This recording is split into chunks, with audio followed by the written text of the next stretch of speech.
It was a rainy afternoon when Kofi stepped into the small, family-owned diner on the corner of Main Street. He was fresh off a long day of job hunting, dressed in a modest blue shirt and khakis, his tie loosened around his neck.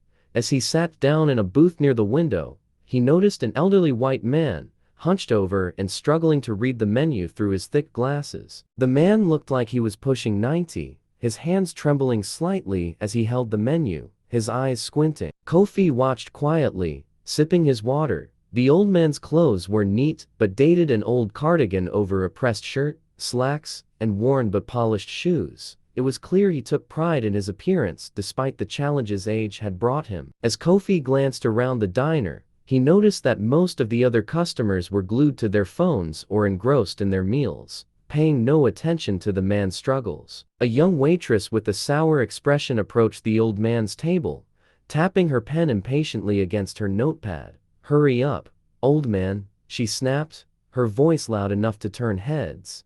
"We've got other customers waiting." Kofi could see the old man wince at her words, his frail fingers fumbling with the edges of the menu. He looked up, eyes full of quiet sadness. "I'm sorry. I'm just trying to see," he began, his voice barely audible. Yeah, we don't have all day," the waitress cut him off, rolling her eyes in exasperation. "Maybe you should have brought your nurse to help you." She snatched the menu from his hands, her disdain barely concealed. "You want a burger or what?" Kofi's jaw tightened. He had seen enough. He looked around, hoping someone else might step in, but all he saw were averted gazes and indifference. Without thinking, he pushed back his chair and walked over to the old man's table. "Hey there, sir," Kofi said, pulling up a chair and giving the old man a warm smile. "You mind if I help you out?" The old man looked up, startled but relieved. His name was Mr. Beaumont, and he nodded gratefully, gesturing for Kofi to sit. Kofi took the menu from the waitress, who stood there with an irritated glare, tapping her foot. He ignored her, instead turning his attention to Mr. Beaumont, patiently reading out the options. As Kofi went through the menu, Mr. Beaumont settled on a simple grilled cheese sandwich and a cup of coffee, his voice frail but thankful. Kofi smiled and turned to the waitress. "We're ready to order now."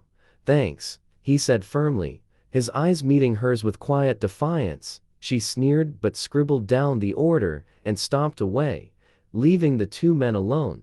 Kofi could feel the tension lift slightly, and he turned back to Mr. Beaumont, who looked visibly relieved. Kofi stayed with Mr. Beaumont as they waited for the food, chatting about the weather, the news, and anything else to keep the old men's spirits up.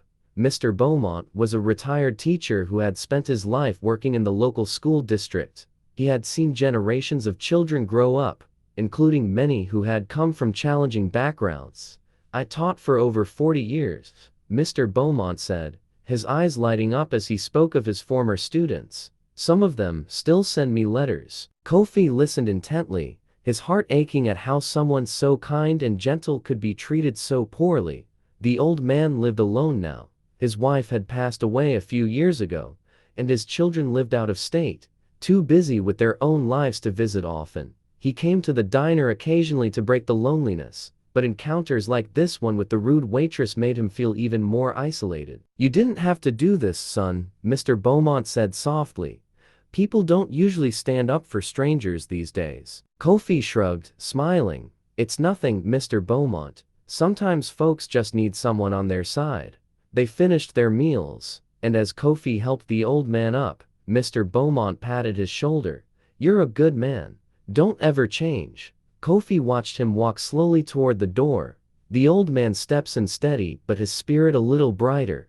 Kofi paid for his own meal and left the diner, feeling a mix of anger at the waitress and a sense of fulfillment at helping Mr. Beaumont. That night, Kofi lay in bed thinking about Mr. Beaumont.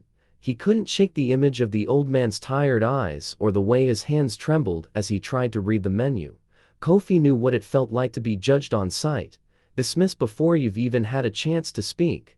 It wasn't just about age or race, it was about the way people failed to see each other's humanity. As he drifted off to sleep, he hoped that his small act of kindness had made Mr. Beaumont's day a little better. The next morning, Kofi was still thinking about Mr. Beaumont as he made his coffee. He didn't have much, just a small apartment with mismatched furniture, but it was home. As he sat down to check his emails, a sudden knock on the door startled him. Kofi opened it cautiously, his heart sinking for a moment when he saw a police officer standing on his doorstep. The officer was tall and broad-shouldered, wearing a crisp uniform that only added to his imposing presence. But the officer's face wasn't stern or threatening, it was filled with a mix of gratitude and emotion. "Kofi Mensah?" the officer asked, his voice gentle. "Yeah, that's me," Kofi replied, trying to hide his unease.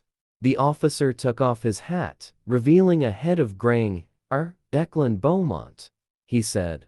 "My father, Mr. Beaumont, was at the diner yesterday." Kofi's eyes widened in surprise.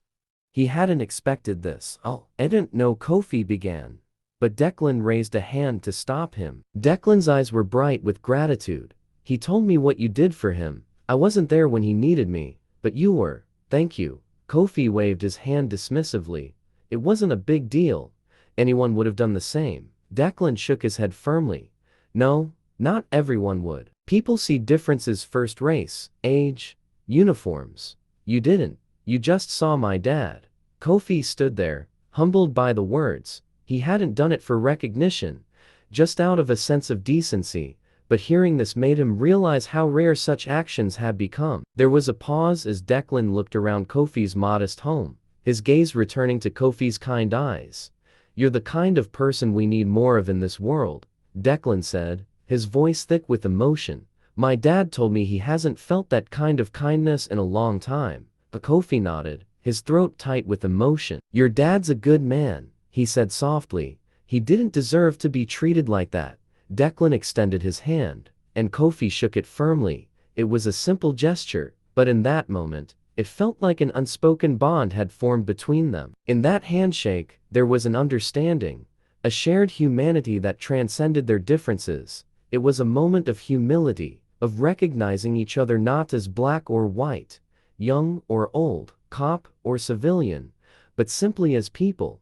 "Thank you, Kofi," Declan said, his voice breaking slightly, "for seeing my dad when no one else did." As Kofi watched the police car drive away, he felt a renewed sense of purpose. It wasn't about grand gestures or dramatic actions, it was about kindness, the quiet, powerful kind that changes the world one small act at a time. Kofi returned to his small kitchen, staring out the window at the busy street below. He thought about how easy it would have been to ignore Mr. Beaumont, to turn away like everyone else had, but something inside him wouldn't allow it. He remembered his mother's words, spoken to him many times as a child. "Always be kind, Kofi. You never know what battles someone else is fighting." Those words had stayed with him, guiding him in moments when it would have been easier to walk away. As the days went by, Kofi found himself looking at people differently. He paid more attention to the elderly woman struggling with her groceries, the tired mother wrangling her children, the cashier who looked like she'd had a long day. He began to see each of them as Mr. Beaumont, individuals with stories, struggles, and moments of pain hidden behind their everyday expressions. Kofi didn't have much, but he had kindness, and he was determined to share it in whatever small ways he could. A week later, Kofi received a letter in the mail. It was from Mr. Beaumont, written in shaky but careful handwriting. Inside was a simple message: "Thank you for seeing me, Kofi. You reminded me that there's still good in this world." Kofi smiled, folding the letter and placing it on his kitchen table where he could see it every morning. It was a small token, but it meant everything. It was a reminder that kindness, no matter how small, leaves a mark on the world. And so, Kofi continued to move through life with a quiet determination, holding onto the belief that every act of kindness mattered. He knew he couldn't change the world overnight, but he could make a difference, one small act at a time. Whether it was standing up for an elderly man in a diner or simply offering a smile to a stranger, Kofi was determined to be the kind of person who saw others when no one else did. And in doing so, he knew he was living his mother's legacy, one day at a time.